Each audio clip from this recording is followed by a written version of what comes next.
Assalamu alaykum wa rahmatullahi wa barakatuh. Chers frères et sœurs, bienvenue sur Rêve d'Islam, la chaîne qui explore les profondeurs de la conscience, la spiritualité et la sagesse du Coran et de la Sunna. Avant de plonger dans ce sujet inspirant, abonnez-vous et activez la cloche pour ne rien manquer de nos prochaines réflexions et rappels.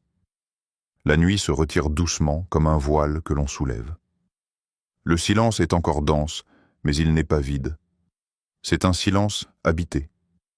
Les étoiles s'estompent, l'air est frais, les rues dorment encore. Dans votre maison, une lumière douce s'allume.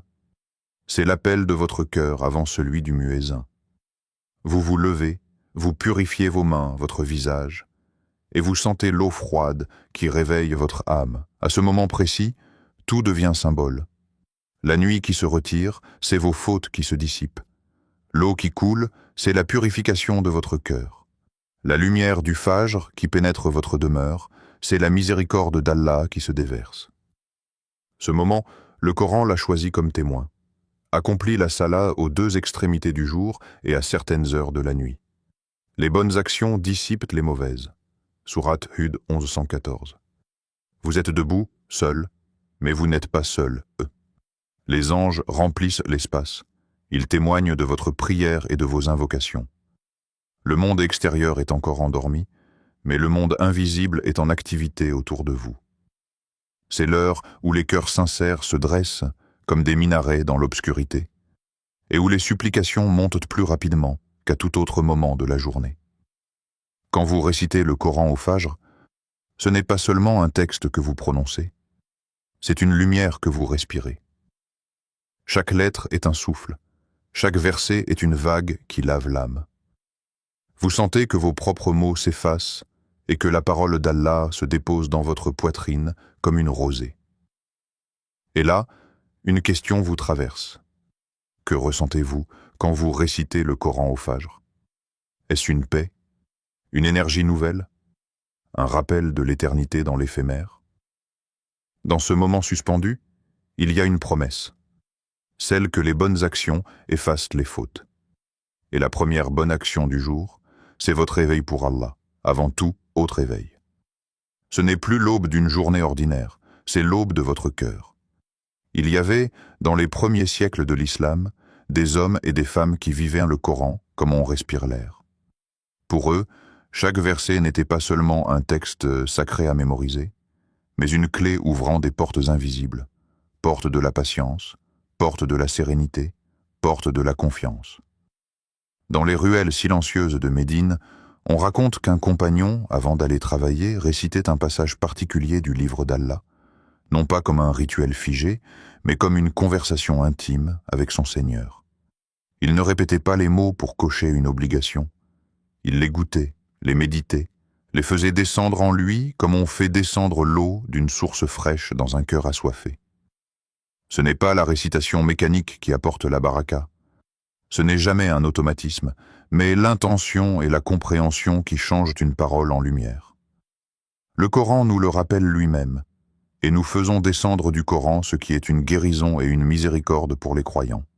Sourate Al-Isra 1782. Le mot « guérison » ici n'est pas choisi au hasard. Il signifie qu'un verset peut soigner ce que ni les médecins ni les consolations humaines n'arrivent à toucher. La peur, le doute, l'agitation, la fatigue de l'âme. Les pieux prédécesseurs savaient que le Coran n'est pas une formule magique, mais un médicament spirituel qui doit être pris avec foi, patience et constance. Peut-être avez-vous vous-même déjà ressenti cette sensation. Vous lisez un verset que vous connaissez depuis des années et, soudain, il vous parle d'une manière nouvelle. Il éclaire un problème précis que vous traversez. Il répond à une question que vous n'aviez pas encore formulée. C'est dans ces moments que l'on comprend que chaque verset est un miroir où se reflète notre propre état, un remède dont la dose s'ajuste à notre besoin du moment. Et si aujourd'hui, au lieu de chercher des formules à répéter, nous choisissions un verset pour en faire la clé de notre journée, en l'appliquant et en le méditant réellement? Peut-être découvririons-nous alors que la guérison qu'il contient est déjà là, en train d'agir dans nos cœurs. Dans un petit village entouré de palmiers et de champs d'oliviers, vivait un vieil homme que tout le monde appelait l'homme de l'aube. Chaque matin, avant même que le coq ne chante, il se levait, faisait ses ablutions et s'asseyait au même endroit de sa maison. Sa voix basse et tremblante s'élevait dans le silence, récitant des passages du Coran. Ce n'était pas une récitation rapide. Chaque mot était prononcé comme on prononce le nom d'un ami cher. Ses enfants, encore endormis, entendaient ce murmure comme on entend une source derrière les murs d'une maison. Les années ont passé. Le vieil homme est parti à son tour. Lorsqu'on a ouvert son coffre, on n'y a pas trouvé d'or ni de titre de propriété. Pas de terres à hériter, pas de bijoux. Mais ses enfants ont découvert dans leur propre cœur une force qu'ils ne comprenaient pas encore. Une patience face aux épreuves, une confiance paisible, une lumière intérieure qui les aidait à se relever. C'était le vrai héritage de leur père. Son trésor n'était pas matériel. Il était fait de discipline, de foi, de fidélité au Coran, de persévérance dans les petits gestes répétés chaque matin. Dans une époque où l'on mesure souvent la réussite à l'épaisseur d'un compte bancaire ou à la taille d'une maison, cette histoire bouscule nos certitudes. Et si notre plus grand héritage était notre spiritualité et non nos biens? Qu'est-ce qui reste quand l'argent s'envole, quand les biens se dissipent? Peut-être cette voix du matin qui nous rappelle « Accomplis ta prière, médite ton Coran, sois constant dans ta foi ». Chaque verset récité par ce vieil homme est devenu un arbre dans le jardin invisible de ses enfants. Ils se tiennent aujourd'hui sous son ombre sans même s'en rendre compte. Peut-être qu'un jour, un de ses petits-enfants racontera cette histoire à son tour et se lèvera avant l'aube pour réciter le livre, non parce qu'il y est obligé, mais parce qu'il sent que c'est son héritage, son identité. Dans ce miroir d'un vieil homme inconnu se cache une invitation pour nous. Que sommes-nous en train de léguer chaque matin par nos gestes, nos prières, nos paroles silencieuses? On confond souvent prospérité et accumulation. Pourtant, l'islam nous enseigne que la richesse n'est pas seulement matérielle. Elle est d'abord une disposition du cœur. C'est la différence entre posséder beaucoup et ne manquer de rien. C'est la tranquillité qui s'installe quand on sait que sa subsistance est entre les mains d'Allah, même quand les chiffres du compte bancaire semblent maigres. Le Coran parle de cette promesse avec une force rassurante. Et quiconque craint Allah, il lui donnera une issue favorable et lui accordera sa subsistance par des voies qu'il n'imaginait pas. Sourate At-Talaq, 65, 2-3. Ces mots résonnent comme un baume. Ils ne promettent pas une formule magique, ni un chiffre précis de récitation, mais une issue favorable et une subsistance qui peuvent prendre des formes multiples. Un revenu inattendu, un cœur apaisé, une amitié sincère, une idée créative, une porte qui s'ouvre au moment où on ne l'attendait plus. La baraka, c'est cette bénédiction invisible qui rend suffisant ce qui semblait trop petit, qui transforme un repas simple en festin partagé, qui donne à votre temps un goût d'éternité. Réciter le Coran participe à cette prospérité parce qu'il transforme notre regard. Il aligne notre cœur sur la promesse d'Allah. Il nous rappelle sa souveraineté et nous libère de l'angoisse du manque. C'est comme si chaque verset devenait une semence plantée dans le sol de notre existence. Avec la piété, taqwa, comme eau et la confiance, tawakkul, comme lumière, cette semence donne des fruits que l'on ne prévoyait pas. Regardez autour de vous. Peut-être connaissez-vous des personnes modestes, mais dont le foyer respire la paix et l'abondance, comme si chaque objet, chaque sourire, chaque geste était multiplié. Ce n'est pas un hasard. C'est l'effet de la baraka, cette richesse invisible que seule la piété attire. Et à l'inverse, combien de fortunes matérielles paraissent vides, lourdes à porter, dépourvues de sens? La récitation du Coran, faite avec sincérité, n'est donc pas une incantation automatique, mais une éducation intérieure. Elle façonne un cœur qui sait recevoir, un esprit qui voit les opportunités, des mains qui donnent sans craindre la pauvreté. Et c'est dans cet état d'ouverture que la véritable prospérité descend par des voies que vous n'aviez pas imaginées. Imaginez que l'aube vient à peine de se lever et que le monde est encore silencieux. Plutôt que de penser à un nombre précis de répétitions, vous vous asseyez face au Coran, vous l'ouvrez et vous laissez vos yeux se poser sur le verset que vous avez choisi. Respirez. Avant même de prononcer un mot, dites dans votre cœur « Ô Allah, fais que cette parole touche mon âme et pas seulement mes lèvres ». Cette simple intention transforme votre récitation en un acte vivant. Ce n'est plus une série de mots, mais une rencontre avec votre Créateur. Commencez alors à réciter le verset, lentement. Chaque lettre est comme une goutte d'eau. Laissez-la tomber dans votre poitrine. Ne vous pressez pas.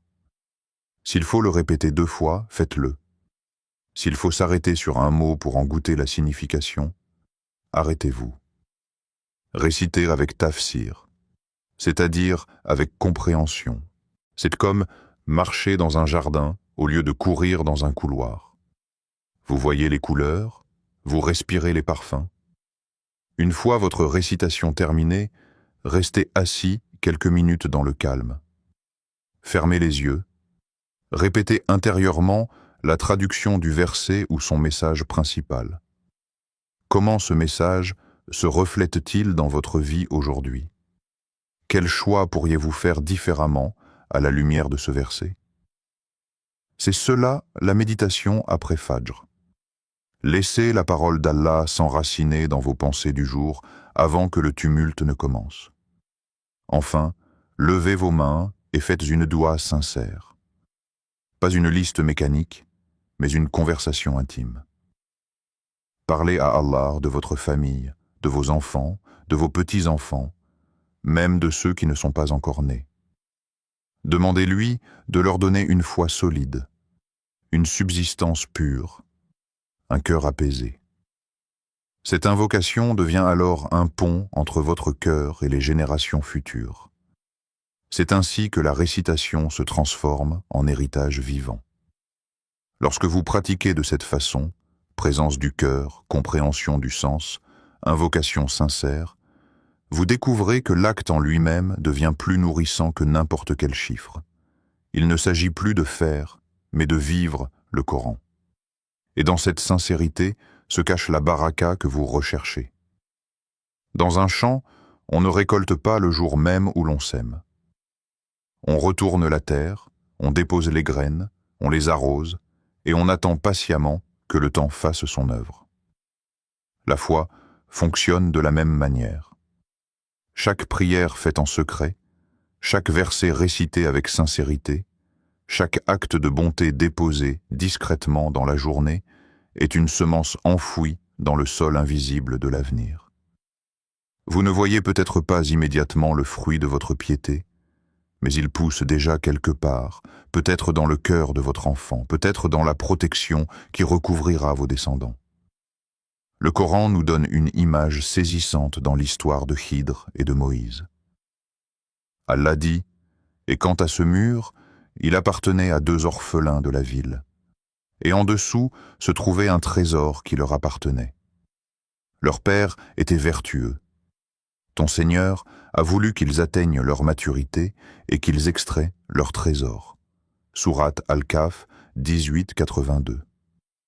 Ici, la vertu du père est comme un parfum qui continue de protéger ses enfants bien après sa mort. Il ne leur a pas seulement laissé un trésor matériel caché sous un mur, il leur a laissé la baraka d'une conduite droite, et c'est cette baraka qui attire l'attention et la protection d'Allah sur eux. C'est un signe clair que la lumière d'un parent pieux se prolonge dans les générations, comme une flamme qui passe d'une bougie à l'autre sans s'éteindre. Dans votre propre vie, chaque geste de sincérité est une pierre que vous placez dans la fondation d'un mur que vos enfants franchiront un jour. Chaque dua que vous faites aujourd'hui est peut-être une protection qu'ils trouveront demain sans en connaître l'origine. À travers vos actes, vous construisez un héritage plus solide qu'un compte en banque, plus durable qu'un bien immobilier, un climat spirituel dans lequel vos descendants respireront. Alors posez-vous cette question. Quelle semence suis-je en train de planter aujourd'hui pour mes enfants, pour mes petits-enfants que je ne connais pas encore? Dans chaque prière à l'aube, dans chaque mot du Coran que vous faites vivre, il y a peut-être déjà une récolte en train de mûrir, prête à se déployer dans l'histoire de votre famille.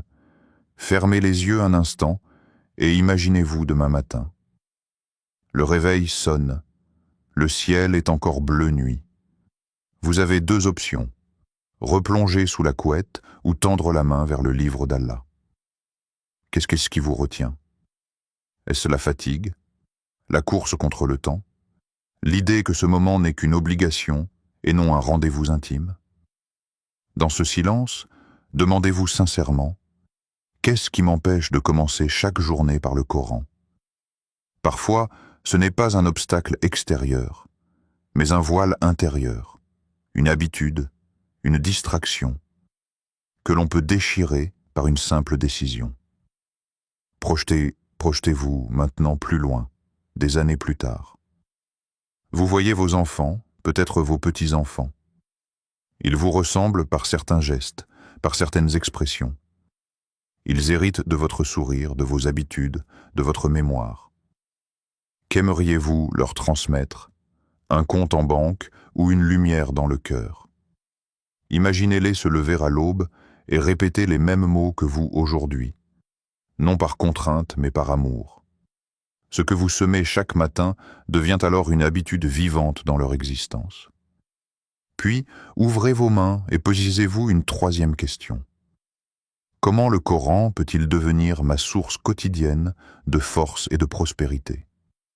Pas seulement un livre posé sur une étagère, mais une source d'énergie, une carte d'orientation, un refuge où revenir. Peut-être en lisant un seul verset avec sincérité. Peut-être en écoutant sa récitation en allant au travail. Peut-être en partageant une parole avec un ami. Il n'y a pas de format imposé, il y a une ouverture infinie. Ces questions ne sont pas des tests mais des miroirs. Elles ne jugent pas, elles révèlent. Elles vous invitent à faire un pas en arrière et à regarder votre vie avec un autre angle. Dans ces interstices, la parole d'Allah se glisse et vous murmure « Et moi je suis plus proche de toi que ta veine jugulaire ». C'est là que commence le changement.